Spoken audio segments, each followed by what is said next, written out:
বন্ধুরা অনেক ইঁচড় খাওয়াছে, তাই তো ভাবলাম ইঁচড়ের একটু বড়া করে খাওয়া যাক। ডাল করছি, ডাল ভাতের সাথে ইঁচড়ের বড়া কিন্তু দারুণ লাগে। এই দেখুন, ইঁচড় কেটে পরিষ্কার করে নিয়েছি, ইঁচড়ও আছে আর কাঁঠালের আঠিও আছে। তো এগুলো আগে প্রথমে সিদ্ধ করে নেব।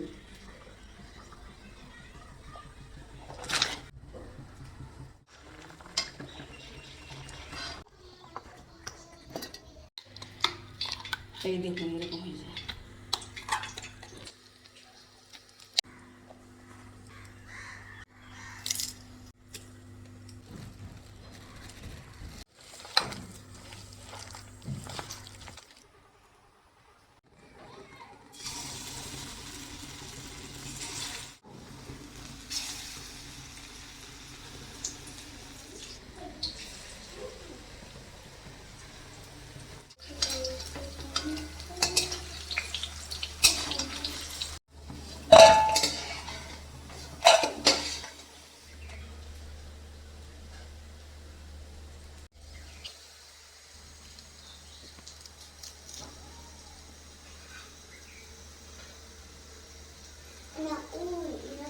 ইঁচড়ের বড়াগুলো কিন্তু দারুণ হয়েছে, ডাল ভাতের সাথে খুবই ভালো লাগে খেতে।